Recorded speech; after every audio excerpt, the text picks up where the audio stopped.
Welcome to Season 2 of Skillcast, the podcast by the London Organisational Skills Development. My name is Nurbanu, and I am your host.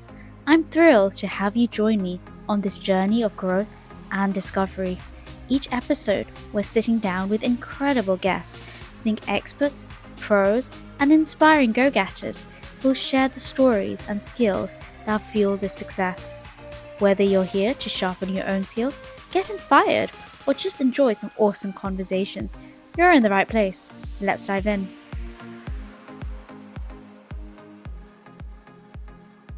Welcome to Skillcast. Today I'm joined with Parveen, and she's super stunning, super stylish. So I'm really excited for this conversation. So why don't you go ahead and introduce yourself and how you'd like the audience to know about you. Thank you. So my name is Parveen Smith. I'm from Soul2Soul Wellbeing, which is my own brand of a business where we help people, souls, to transform them from one stage to another. And I am a mother of 3 children grown up, and I'm a grandmother of 3 grandchildren. And I'm so privileged to be here. So thank you for having me, first of all. And I'm also very privileged to be healthy, well, and alive. And there's a story why I say I'm so privileged to be healthy, well, and alive, because I've had 2 near-death experiences. And basically, I've had many adversities and traumas of life from a very young age to the age that I am right now. And I would class myself, and other people would class me as well. They say I'm a survivor of extreme traumas and adversities of life. And I know we all have trials and tribulations of life. We face so many different things and challenges as we are, growing up, to go into school, college, universities maybe, and then, you go into adulthood and you have children. So there's so many challenges in life. But, and everybody has a story. And I've seen so many success stories of people who've come through so many things and they've made it. For me personally, when I was 27 years old, after having my 3rd baby, my pelvis split. I know this is a subject matter people will say, oh my God, I can't believe how open you're about sharing this. And I believe there is a reason why, because we need to be open about things that happen to us so that we can help other people. And if I didn't share my stories that I have been sharing them for years, people wouldn't understand who I am, why I do what I do, where my passion lies. So during that time, when I was 27 years old, like I say, I was in the intensive care unit with my baby. She was born 4.5 weeks early, and she was born a blue baby. So we had to take her to the incubator quite quickly. But also during that time, little did the doctors and the specialists know how much I was suffering. And it was only when a group of doctors came into my small little private room and they said, oh my goodness me, something's not right. And I was in so much pain. Literally, I was begging for painkillers every 2 hours. Even that didn't even touch the reduction of the pain. So the long story here is I then became disabled for 4.5 years where I couldn't walk. And I had a bed downstairs. I was on over 100 tablets a week. I was on beta blockers for my heart because it felt like I was going to have a heart attack because the pain was so extreme. And I was put on an acute pain list and in and out of hospital. And my surgeon said to me, Parveen, and he was the best surgeon in the area for bones, and he says, let's put some metal plates in your pelvis area, front and back, blah, blah, blah, do this. And that will stabilize you, and maybe you may walk again. But he gave me 50-50 chance of ever walking again. So that's with surgery or without surgery. So at the age of 27 years old, I decided no surgery. What is the point of you cutting me open, putting metal plates into my body, and I may never walk again? And what's the complications of all that? So I decided, no, it's not for me.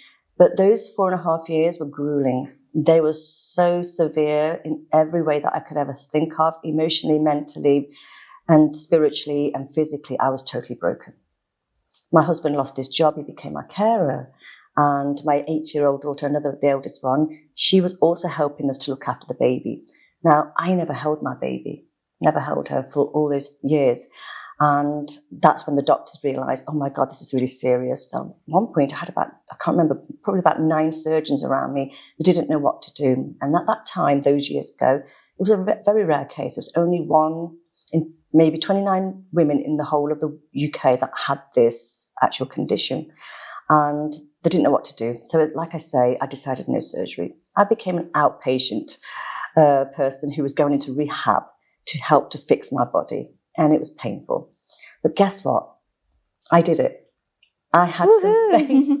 I had to have some faith somewhere. And I started reading the Bible. I started playing Gregorian chants. I needed to do something to drown this pain that I was in. And during that time, of course, like I said, I recovered. I could walk again, but I was in a wheelchair and I was on crutches and I hardly ever left the house. And when I did, to go shopping in a wheelchair. And do you know, at the age of 27 years old, a young woman does not want to be in a wheelchair. It's embarrassing. You feel degraded because you should be fitter than what you are. And I beat all the odds. And that's why, you know, I'm here saying I'm so lucky to be alive, healthy and well. But I had a divine experience during that time frame. It's a big story, but maybe I don't need to go into that right now. I mean, you can tell us a little bit more. It sounds interesting. You told us this one so far. And let's tell me about your divine experience. So my divine experience. So, of course, I've not talked about too many traumas of the past leading up to the age of 27. There was a lot of traumas. But at this particular time, when I was disabled and I didn't know how I was going to recover, if I was ever going to recover, and I decided I was going to write my goodbye letters to all my family. So the baby was still small, and by now, I had physiotherapists with me 4 times a week helping me, and lots of nurses and social services and all this eventually came to my help. So one day I decided, you know what, I don't think I'm ever going to recover from this. So I wrote my goodbye letters to all of my family members, to my sisters, to my mum, to my husband, to my children, and I put them in the drawer. And I decided I was going to take an overdose. So I had the tablets there. And during that time, I think I just took the normal amount of tablets because I was contemplating how I was going to commit suicide. Then all of a sudden, I stood up in absolute extreme pain at the top of the stairs, and my young daughter, the eldest one, who's 8 years old, shouted, Dad, come here quickly. I think Mum's going to pass out. And I just passed out into my husband's arms. And all I can remember, that excruciating pain my body was in, it was no longer there. I went through this vortex of energy, and I travelled up this almost like a pipe, and it was unbelievable, this void, but yet powerful, pure white light. And my soul just left my physical body and I was going up through this vortex of energy. And it seemed forever. And when I got to the top, I thought, oh my gosh, I am in no pain. It's disappeared. And I felt at that moment, I was in the arms of the divine source. I was in God's house. And during that time frame, I was in awe of this space. Where am I? Flowers, colours, almost like a beautiful cottage, but everything was white as well. It was just so surreal, but serene at the same time. My heart and my soul was in so much peace. Maybe I wondered, have I died and gone to heaven? And during that time frame, I was there, it seemed like ages, a long time. Could I say minutes? Could I say hours? But I can't say. Then all of a sudden, I was sent back down this vortex. And it was like the speed of light. Wow. It was almost like something out of a movie, in fact, sci-fi type movies. But I was going down and all this light energy, and it was almost like particles, but it was all light. And I was going down this chute of pure whiteness and back into my physical body with a big thud. And when I landed back into my physical body, oh my gosh, the pain was excruciating once again. And all I can remember was the paramedics took me away on a stretcher to the hospital. That was it. So that was my first very pure divine experience, that I am not meant to die just yet. Yeah, that's really powerful. People don't actually openly share about such stories because they think like they're a bit out there, a bit movie-like, and they don't feel comfortable sharing. And I'm really grateful that you shared that beautiful divine experience that you had. And that was the first one you had, you said. And what age was that? So 27. 27, okay. Yes. So my backstory is much more different again, but powerful, but traumatic and impactful. But this was my very first divine experience. Then I had another divine experience so many years later. So about 19 years ago. So what happened in the interim between the first divine experience and the second? You can go into the second one in a moment, but just out of curiosity now, did you have any experiences or did you notice anything different in your life between that 2 encounters that you've had? You've only had two, or have you had more after that? They're the two. They're the two, okay. Yeah. So maybe next time we do a podcast, you have a third one. I'd love to hear about your third one. But for now, what was it in the middle space? What happened there? So in the middle space, I recovered and I went to college to learn to help children, and I became a mentor. And it was a head teacher at my daughter's school, this baby, I never held her. She said, oh my God, Parveen. And she used to see me walk into the school eventually with a walking stick, like a really old lady, like a 90-year-old woman. And she used to say, come and work here. You've got so much talent that's hidden, that's not out there yet. There's so much potential. I see it. So she enrolled me on in the courses, and I became a mentor for schools. And I was mentoring children and I loved it. My job was to put a smile on a child's face. That's how I saw my role. I saw myself as, if I can make a child smile for those few seconds, my job is done. And there was lots of people who were struggling in the schools, and because backstory of their parents, underprivileged children maybe, all sorts of things. And that's what I was doing. And I was still very gingerly walking during this period, the first few years as I was training. And I was taught by a psychologist, and I went out and I did my job. And I can remember when this job application came up for this, two head teachers were fighting over me. I want it. And then instead of being in just one school, they split me between the two schools. So I was 2.5 days at this school, 2.5 days at this school. And I had all the reins to do whatever I wanted to do with the children. It was all in my hands, and I had the power to take them out of the classroom, do anything. So 24 odd years ago, I was teaching meditation in schools back then.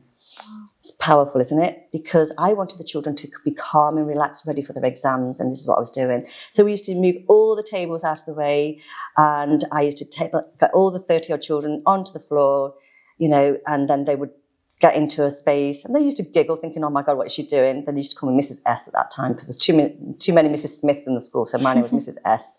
And that's it. And we got them into a space, and they did excel. There was proof in this. And then I helped children to do school assemblies. There's lots and lots of work that I did with the children. Then until one day, that same baby I never held, she's standing in front of me now. She's 8 years old. And she says, Mom, get up. We're going to be late for school. And I can remember just sitting at the edge of the bed. I'm thinking, oh my gosh, I can't breathe. And I literally could not breathe. She's standing in front of me and everything is going black, black, black. And I'm struggling. And I just said to her, go and get the neighbour. So she went and got the neighbour. The neighbour then rings the doctor. The doctor says, you need 999 right now. Don't call an ambulance. So an ambulance came. And I just felt myself fading. And I looked at her eyes and I thought, I'm never going to see you again. And this was the space when, of course, the ambulance came, but a lot happened during the space because they couldn't find what was wrong with me. But yet I could feel it. I could feel something whizzing around. It felt like my heart. And my own GP said, it feels like something stuck. I said, yes. So I couldn't breathe and talk at the same time. Strangely, I couldn't eat and talk at the same time. And I was literally struggling so much. I ended up going to a private hospital where there was a little doctor who saw to me, and he basically said, oh my goodness, you've got an obstruction. You're basically breathing in carbon dioxide instead of oxygen. You're poisoning your own lungs. So he put me on some very strong medication. And then he saw me again. He says, oh, miraculously, that blockage is gone. So now this is what we're going to do with you. So I didn't quite recover when I thought I was going to recover. I became disabled then for another 2 years. It was almost like history repeated itself. My husband lost his job again, and my children became my carers. My husband became my carer again. And this time, I had another divine experience. So every day was a living nightmare for me. I daren't close my eyes, whether it was nighttime or daytime. My school teacher friends, the head teachers, they came with bunches of flowers, and I barely could open my eyes just to see them, and they sat in my house. And I thought at that time, you've come to say goodbye to me. If these flowers would say thank you, but goodbye. And it was only last year when I spoke to them again, and that's what they said. So during this time, as I couldn't breathe, I just can remember my husband's fast asleep next to me, and I'm just there, and I'm scared to close my eyes, so scared. If I close my eyes, I will not open them again. So I begged God, the divine universe, whoever you are, please do not let me die. my mission is not complete. Not quite in the same form as you sitting here in front of me, but translucent, transparent, almost I could see through them. But these beings of light were there, and they started working on my body. I had my digital clock in front of me just there, and I was watching this. And they were literally, people may not believe this, but it felt like I was having an operation. It was just so painful. But one thing I could see was all of my chakras. And this operation style thing was happening to me. And as much as I wanted to try and wake my husband up, but I was paralyzed because I did go through paralyzation for that 2-year period. And I couldn't speak, couldn't move my fingers. And I was like, wow, what is this? What is happening to me? But I surrendered. Something's got to happen to get me out of this situation. I cannot be disabled for long again. So this was the early part of the 2 years disability. Then this finished after 1 hour and I fell asleep. I said to my husband, did you see what happened last night? And he said, yeah, whatever. Anyway, so he didn't believe me. But during this period of 2 years of disability, so many things opened up. I was spiritually be able to see things. I could preempt things, which I've been doing since I was a little girl, in fact. But this heightened now. I was lying there one day and I was watching TV, switched it off, I closed my eyes, and all of a sudden I saw a convertible car. I thought, wow, that's a beautiful convertible car. I thought, I'm disabled, I can't even drive. There's nothing I can do. Anyway, so my neighbour across the road worked in a car garage, and she basically said, hi, Parveen, I've come to just say something to you. We've got this beautiful car, convertible car that's come into the showroom. Would you like to have a look at it? I said, I can't even drive. So she sat me in the car, she took me for a spin, dropped me back off at home. And guess what? 2 weeks later, that car was on my driveway. I manifested it. Wow. Through a vision, you see? So I have a lot of visions every day, throughout the day, different times of the day, and anything that I want and ask for, pretty much I can manifest it. Just like this is all manifested too. That's deep. So do you get visions just for yourself or for other people as well? For other people as well. For example, I don't know if I should share this, should I? Go for it. It's a safe space. A safe space. So a few years back, every year for years now, I've been doing predictions for the year. And I have visions when I do this for the beginning of the year, for the rest of the year. And usually they all come true. And I can remember this particular year, I had this vision of this block tower in London burning. And guess what? It came true. The Grenfell Tower. Fire. So this is exactly, and I can remember my heart was, I need to go. And soon, not long after, me and my husband, we made a trip to London, which is quite far from where we live. And we actually saw it, the devastation, and my heart was torn apart. I was so upset. I was crying. But when I get these visions, there's nothing I can do about it. It's beyond me, but I am shown it, that's all. So there's nothing you can do to kind of stop it from happening or change? You just know? I just know that it's going to happen. Same with the shootings in Paris. 3 hours before the shooting happened, I had the vision. My sister was on the phone to me when I told her it was going to happen. 3 hours later, we put the news on. It's the same story I told her 3 hours before. Are these visions just really random? Because they're basically about the news, things that are going to happen in the world. Can you get more specific to a person, get visions about them, or is it more just general? Sometimes. Yes, sometimes that can happen too. And yeah. What about for your family? Do you get visions for them? What's going to happen to your husband or your daughter? Do you get these sort of visions as well? Yeah, so I think they are part, because we're so close, we're a very close-knit family. Sometimes I do get that. And sometimes, for example, I say something, then 20 minutes later it's on its way, it's happening. And this is what happens. Wow. So this is when, we met in Paris, and I manifested this, and this, and this is what happened. So, yeah. Really interesting. So it sounds like you have so many amazing stories, so much life experience in the years you've lived.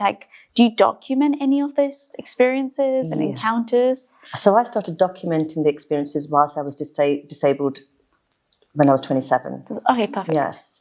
And then when I became disabled again, 19 years ago, I was really, really documenting stuff. Okay. Hence, this takes me to one of my books. Oh, tell me more. So my very first book is called Seeing is Believing, Believing is Seen, because I thought, if I share my stories, who is ever going to believe me? Who's going to believe me?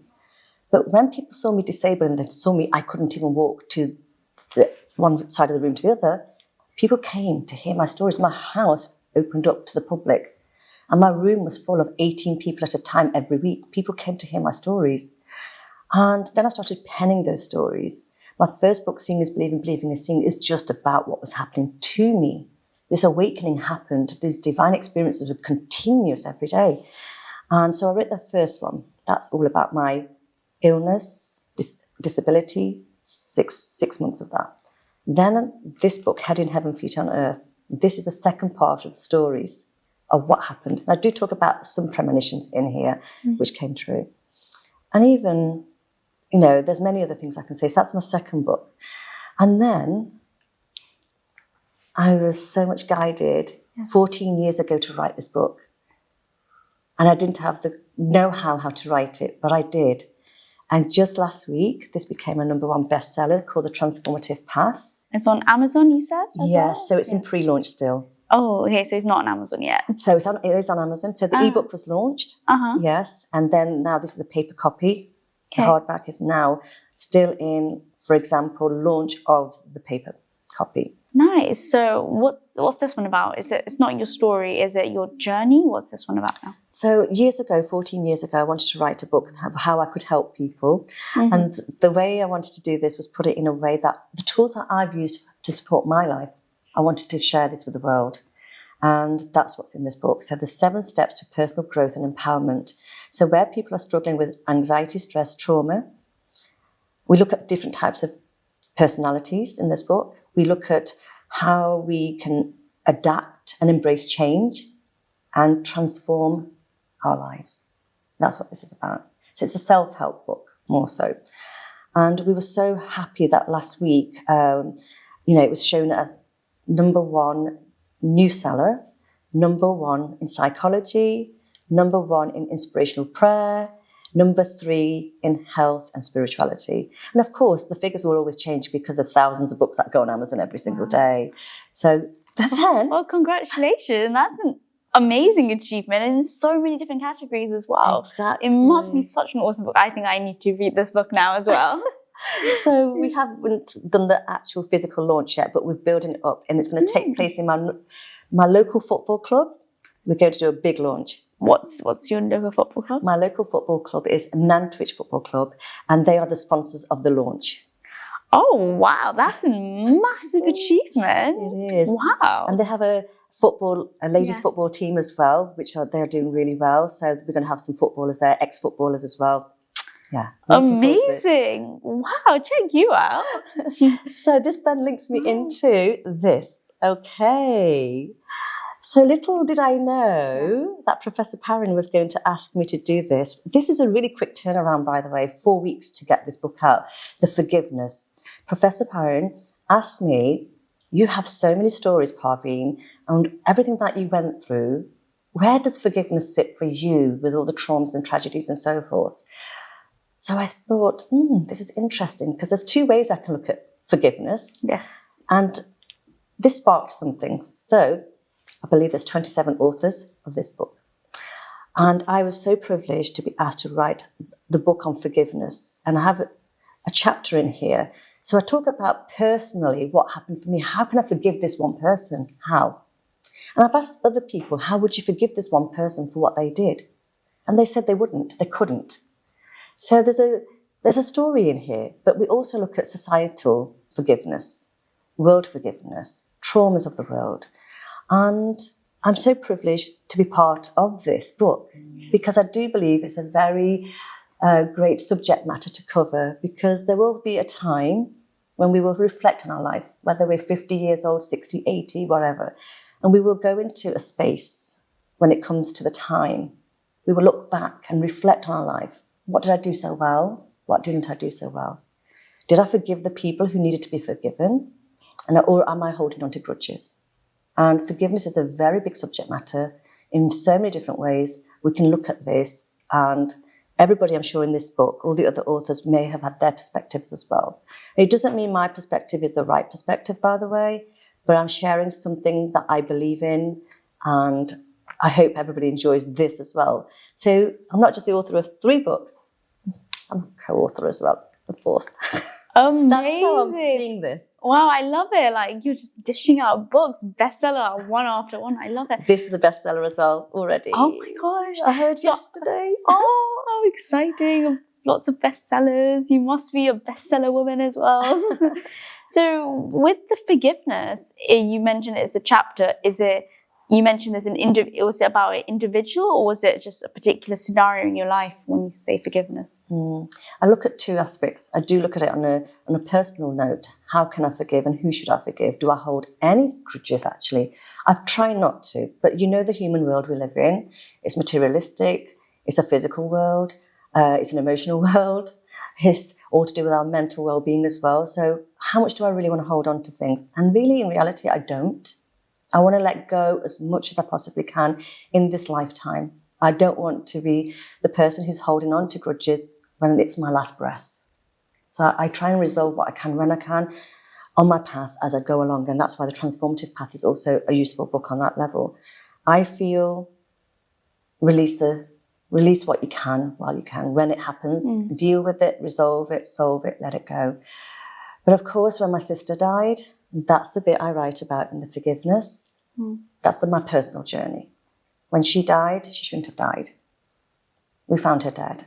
And it was so traumatic that even to this day, 30-something years later, can we really forgive what happened? We might be able to forgive to a certain level, but we'll never forget it. What we encountered for years, and I mourned for my sister for 8 years, day and night, day and night, day and night. Because I lost my best friend. You know, she was 1 year older than me. We had our babies together, the first ones, you know, and she should still be here. And what she went through, the abuse, lots of things that happened to her should never have happened to her. Maybe I even thought I should have died, not her. I even thought it's my fault that I didn't pick up on any signs. But what were the signs? The signs were of abuse. She was abused badly by her husband. And then she was found dead. Of course. But she did leave a daughter behind who we nurtured the best we possibly can between all of us sisters and my mum. And it was challenging. But at the same time, you know, we have to share these stories, because if we don't share these stories, people don't know. There might be another mother who's going through the same of losing her daughter to abuse. There may well be another child who's lost her mother and she doesn't know where to turn to. You see? And the traumas that we face, the challenges that we face, if we don't heal them, we'll take them with us. And my job is to help to transform people's life. And I have healed my life. And I am sad that my sister's not here to a certain degree, but I also understand other realms of things. But I believe she was a good person. She didn't make her 21st birthday. You see? And we've got to do our best in the life that we have to heal ourselves. And me, my friend Lynn, who's been on the conference with me as well, we spoke about it just this morning. It's so important that we do forgive and heal. And we don't just heal superficially at this level, because you can do that too. But it's not good enough for me. I like to go deeper with myself and also with my clients and anybody I work with anywhere in the world. So you said forgiveness. So forgiving, because when you're holding on to things, you need to be able to forgive what you're holding on to. Even if you can't forgive a certain person, because obviously there was a murder case involved with your sister's situation, and you can't forgive that murderer. However, you can forgive yourself for feeling that way. And I think that in its own right allows you to just kind of set free and just let go as well. Very good point to touch on. So every day I do forgiveness. I forgive my mum. She got 3 of her daughters married off at teenage years. I forgive my father. But I don't need to forgive him too much, really, because we had that one meeting, as I spoke about in the conference. And if I only ever met him one time and never again, we did everything we needed to do. But I forgive myself, because it's us who holds on So this is very powerful, what you just said, because I do believe we should always think about, we don't just forgive other people, we forgive ourselves, because if we're feeling a little bit hurt, we still need to forgive something that's happened to cause that hurt. So I forgive myself and I forgive others. I forgive me. And my mum's quite innocent in this, you know? So I still do forgiveness for me and her every day. Yeah. So a really nice ritual that I personally use. So I use the rule of 3. So I use 3 things I forgive myself for. It could be the same thing, it could be something different that's randomly popped up in my head from something that's happened in my life so far. And then I do 3 things I accept myself for, because I know I'm not perfect, I make mistakes, and I accept myself for who I am for whatever circumstance I'm in. And then I do 3 things I'm grateful for. Yes. So that is a ritual that I've been doing for quite some time, and I do this every night before I go to sleep. And sometimes I look at myself in the mirror and it brings tears to my eyes that when I'm doing this particular ritual, and I've made it a habit, and I just think it's just a really beautiful way to just understand yourself and be able to release, because releasing takes time, and a lot of the time people don't even know what they're holding on to. And every time you do the act, and what I'm personally finding is when I'm forgiving myself for the same thing repeatedly, I obviously haven't truly forgiven myself for it, because it's still there, because that's why I'm asking for forgiveness.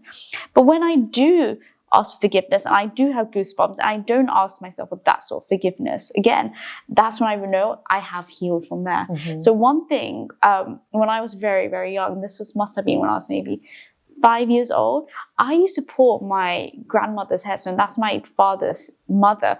I don't know why, for whatever reason. I used to pinch her and like pull her hair. And as a 5-year-old kid, like you think it's not very nice. So, and obviously she's passed away, and it's been, I think it must have been like 20 years on. And sometimes I used to still get emotional about it. And I tell my mom, like, oh, I feel really bad. So we call her Dad Nima. So I'm like, I feel really bad. I used to pull Daddy's hair and I used to pinch her. And sometimes I'd cry and I tell my mom, like, I hope she forgives me. And my mom was like, she's forgiven you, don't worry about it. But in my head, I'm like, I just don't feel it. So I constantly kept doing the forgiveness, like for years. I think I must have been doing it repeatedly for at least 6 months, almost a year. And then after that, I think in my heart, I was like, I think that's over. I think I need to stop forgiving myself for other things now. Let's forget about this one. So, I think forgiveness is super deep. And I think it's amazing that 27 individuals have come together to share their powerful stories. And 27 being quite a lucky number, I want to say as well. Are you into numbers as well? Yes. So yes. I've been seeing double numbers for years, over 20 years. And even just today, I can see numbers at 11:11, 12:12, 13:13 on digital clock, for example. Yeah. And I know they're all divine guidance to help to shift you and to confirm, you're doing the right thing, you're in the right space, you're helping the right people, and so forth and so forth. So definitely, I think numerology does play a part in everything as well. Yes. Something very sacred about it. And in my very first book, actually, I talk about the number 3. Okay. The Trinity to divine truth.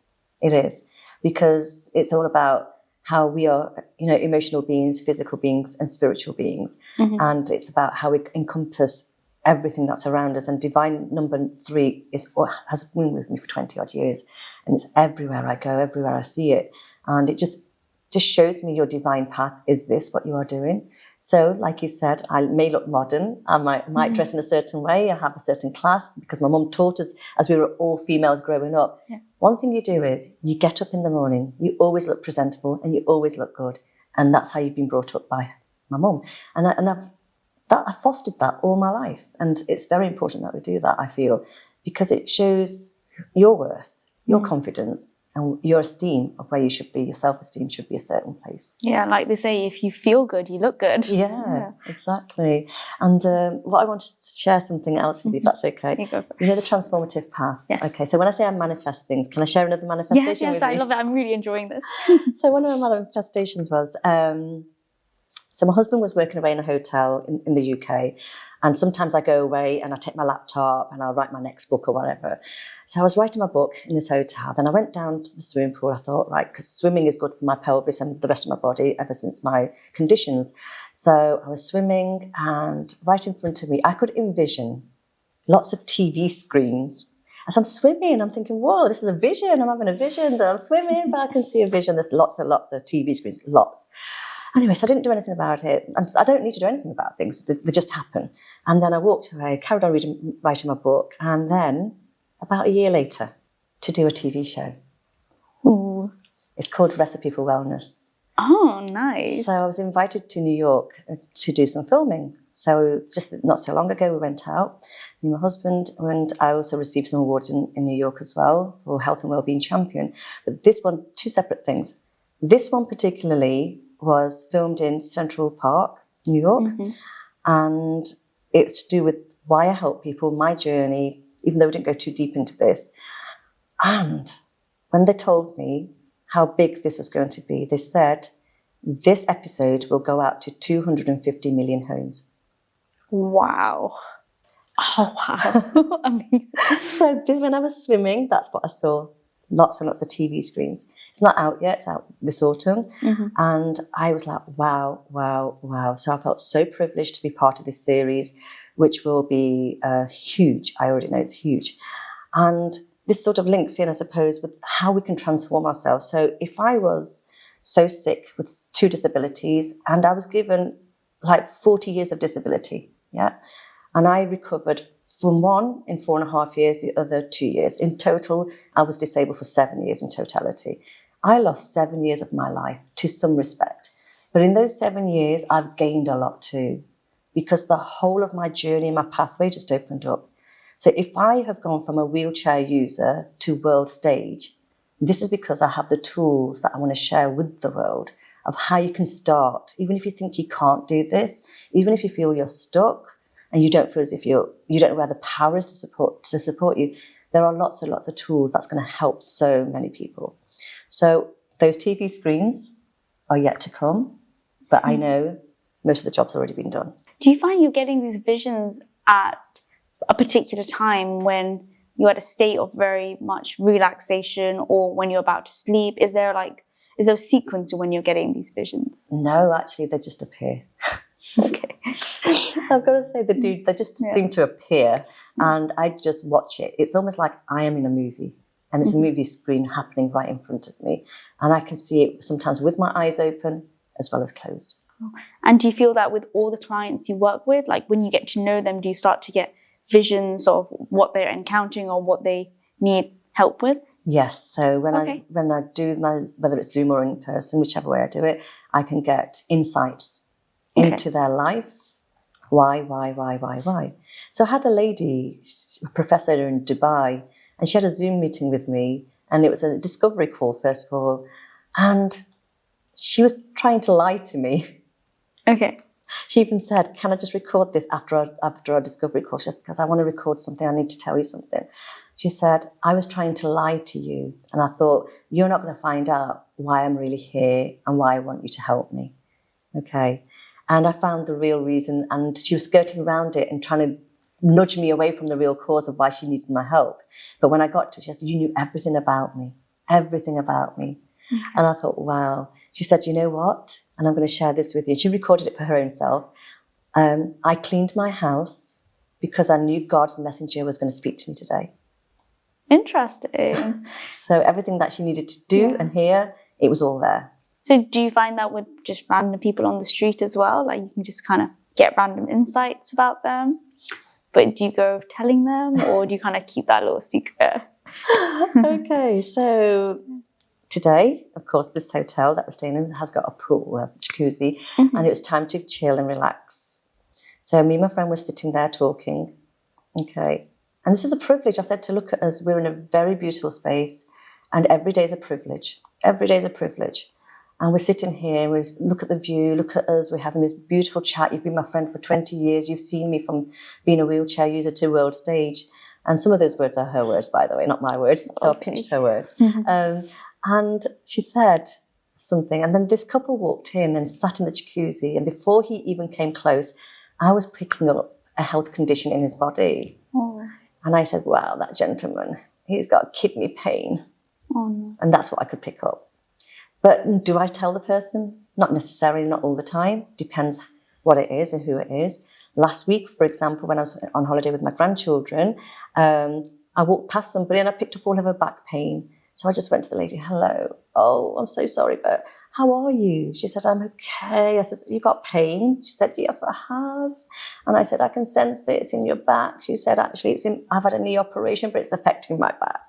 You see? So I said, I wish you all the best, but thank you for sharing that with me. But you're right. Yes, thank you. And that's it. Just needed to tell her if she needed to hear it. But sometimes you can gauge who needs to hear it and who doesn't need to hear it. Well, what are you getting any insights on me right now, sitting in front of you? I'd love to know. My insights with you. You're such a gentle, lovely soul. That's what I get from you. And innocently, and I see the purity as well. So you're such a lovely soul. And I think anybody who comes on a podcast with you, I think they'll feel the same. And if they don't, there's something wrong with them. I make them, I don't know, I've just got this natural skill of just making people feel safe and just asking questions that, because when they come on, they're really worried, because my motto is keep it candid. I don't want to have a script. I just wanted to roll with it. Whatever comes naturally, I want to learn about you and see what skills you can give to our viewers. And that's my absolute mission. I want to know the real, true skill that you have that can create a greater impact on our audience. And that's my actual mission. And I'm finding that people are quite like, oh, I'm really worried what's going to happen. And when they get into it, like, well, I'm not asking, I'm just learning more about you. And sometimes people don't even realize the skills they have to offer. Like, because I had one lady that come on and she was like, well, this podcast is only going to last about 10 minutes. I have a really simple job. It's nothing too fancy or anything. And when we got into it, that recording was like 20 minutes plus. And I was like, you are very interesting. You do have a lot going on for you. So never undermine yourself and don't devalue yourself. So I'm glad I can make people feel safe and want to keep talking to me and feel comfortable. So you're an easygoing, natural, gentle, caring, loving person. That's what I sense for you. Thank you. I'll take the compliment. You should. This is it. We should embrace it. When someone said something really nice to you, we should embrace it. We shouldn't go, oh, no. We should always go, thank you. Just exactly what you've just done right now. I love compliments. Just keep complimenting me. Feel better. And you look very young, by the way, so I don't know how old you are. Oh, we're not letting you to say. But you can take a guess. I'd love to know. Yeah, I would have said you're about 18, 19 years old. Right. I think that's what I would say. Okay, well, I'm 30. Oh, wow. So something that you're doing, part of your soul's path, this is what I see. Like you are saying, like description of like you want to help people to understand their skills and maybe get that out to the world as well. So I think whatever you're doing, your soul is going to keep you young because you're on your mission. You are doing your purpose. You are in your purpose. So what have you got planned for the rest of the day now? For the rest of the day, I'm going to meet my family, my friend, and just easygoing for the rest of this day. Easygoing, nice. And I'm just looking forward to the rest of this year, which is amazing. Have you had any other achievements? I know you've got your books that you've published. You've got the two come one. You've got the forgiveness and you've got the transformative path that have just come out this year. Anything else special happening for you this year? And you mentioned the book as well, and you mentioned the TV series in autumn as well. Anything else? Oh, I can see you're lifting something from your hands. Oh, what's this? So this is like winning an Oscar for me. Oh, wow. I hope you got amazing pictures with it. Yes, we have. And my followers on social media cannot believe it, but then they also know my stories of why I'm doing what I'm doing and why I'm in the situation I am right now holding this, because this is like the Oscars for me. It's well deserved. Yeah. You can hold it up like the Oscars as well. Put it up to the camera. Honestly. That's beautiful. To receive the LOSD Excellence Award 2024, which is the business category, and I would always see myself more as a humanitarian, but that was already a taken award. And this to receive international public figure, which I have been working internationally for a long time, this is just unbelievable for me. International is interesting because with your TV series with the episode coming out in New York, that is international. So I feel like there's some sort of divine synergies, divine connection to why you're getting this particular award. Wow. And there's always a good reason. You wanted the humanitarian, the social one, but maybe the divine wanted you to have the business one, and maybe it's a sign that you're going to have business. Maybe I'm like having maybe I'm giving insights to you. Maybe I'm doing your job now and giving insight. But it sounds like, from what it sounds, I feel like there's always signs and things happen for a reason, and there is a reason. And the fact that the international title is there, perhaps international, the global stage, is what's in it for you next. So you are amazing. 100% right, actually. Okay. You have got it completely. Yeah. Yes, because of the TV program, which is going to go to 250 million homes, and it's going to be going on sort of a circulation of up to about 2 years. Oh wow! See, that's not something I knew. That's not something I knew, and I don't think the people giving you that award, they must have read your bio and they must have just picked up on something. I think there might be some sort of like divine connection or something must have been there. Some magic had happened, and this is a demonstration of magic. To be truthful, like believing is like believing is seeing, right? Yeah. And that's an exactly representation of it. Yeah. And even on social media, I haven't really published a lot about the TV program yet, because there's so many other things are happening before the TV program. But the next steps for me, of course, I received this award. Then I received another award for the Forgiveness book, for being a part of the author award. And then I also received the Skills Life award as well. I was going to say, but I think this is the Oscars one for you. This one, I think this one's the winner. So when I said to my husband, I'm going to take this because I want to show people that anything is possible. And he said, well, we looked at all the 3 awards actually this morning, which one? And he said, that one. And this is the one. So I'm so proud and so excited to receive this. And the next steps for me actually are, when you're talking about global, I'm going to Saudi Arabia next month, and I'm going to be helping women to overcome traumas and tragedies of life and give them the skills to help themselves as well. And you are right again, because Chambers of Commerce in Asia and India have invited me to, again, it's awards, and to speak on stage. And only 100 international women are in this magazine, and I'm privileged to be part of that. I'm so honoured. And there's so many things happening, and I've also been invited to receive Excellence Awards for the Middle East. Wow. See, look, this is just the start, and it's a knock-on effect. And this is what I truly believe is people, when you get awards, what you have, what you get, you attract more. Yes. And because you've got this one award, and all you're doing is back to back is attracting more awards now. And I really believe is what you have and what you get is a representation of what's going to keep coming for you. So keep it healthy, keep it positive, keep it insightful, and just keep doing the great work you do. Yes, thank you so much for having me. I'm so privileged to be here. And like I said, this is my Oscar. Lovely. If people want to learn more about your Soul2Soul or any of your books or any of your other services, how can they reach out to you, and what's the best way for them to reach out to you? So the best way to reach out to me is by going on to internet and look for Soul2Soul Wellbeing. Put Parveen Smith in there as well, because there are other Soul2Soul Wellbeings, but it's not wellbeing as this. It could be a gym, it could be a dentist, for example. So we are here to support humanity in every which way we possibly can, and we want to help everybody who is ready to transform their life and excel in life. I love empowering other people, to show women, if you're an entrepreneur in this area, listen, let's help you to be even better than that, you know. And this is to encourage people to be the best they possibly can be. So Soul2Soul Wellbeing, or you can contact me on parveen.angels@yahoo.co.uk. Soul2Soul Wellbeing is our brand. Amazing. Thank you. Thank you for being here. Thank you for having me. Thank you.